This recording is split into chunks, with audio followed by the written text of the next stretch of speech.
Good afternoon દરેક વિદ્યાર્થી મિત્રોને।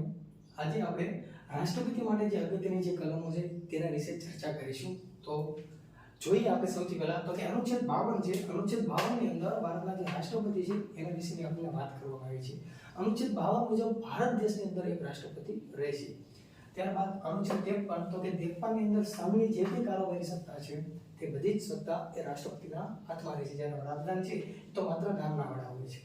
અનુચ્છેદ 54 ની અંદર જે રાષ્ટ્રપતિ છે એની ચૂંટણીની વાત અનુચ્છેદ 54 ની અંદર કરવામાં આવી છે। ત્યારબાદ અનુચ્છેદ 55 તો કે અનુચ્છેદ 55 ની અંદર રાષ્ટ્રપતિ છે એની ચૂંટણીની પદ્ધતિ, રાષ્ટ્રપતિની ચૂંટણી માટે કઈ પ્રકારની પદ્ધતિ એટલે કે કઈ રીત છે એ આપણે અનુસરવાની હોય છે તે અનુચ્છેદ 55 ની અંદર દર્શાવવામાં આવી છે।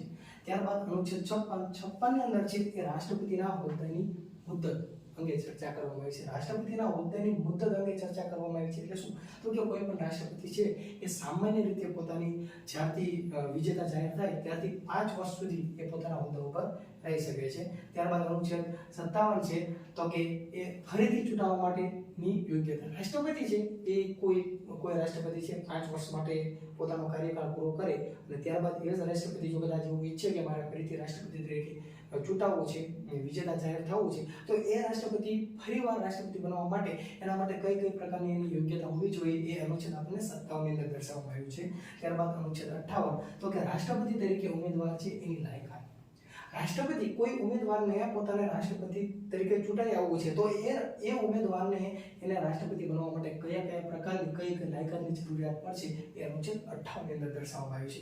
ત્યારબાદ આગળ અનુચ્છેદ 59 તો કે રાષ્ટ્રપતિની હોદ્દાની શરતો, અનુચ્છેદ 59 ની અંદર કોઈ પણ ઉમેદવાર છે રાષ્ટ્રપતિ તરીકે જો ચૂંટાવા માંગે છે તો એના માટે જે કઈ શરતો છે એ કઈ શરતોનું પાલન કરવાનું રહેશે તે દરેક શરતો છે એ અનુચ્છેદ 59 ની અંદર દર્શાવવામાં આવી છે। ત્યારબાદ અનુચ્છેદ 60 તો કે રાષ્ટ્રપતિને રાષ્ટ્રપતિ તરીકે ચૂંટાઈ આવ્યા બાદ કોઈ ઉમેદવાર છે એને શપથ લેવાના હોય છે અને એ શપથ છે એ સુપ્રીમ કોર્ટના મુખ્ય ન્યાયમૂર્તિ જે લેવડાવતા હોય છે એ અનુચ્છેદ 60 છે।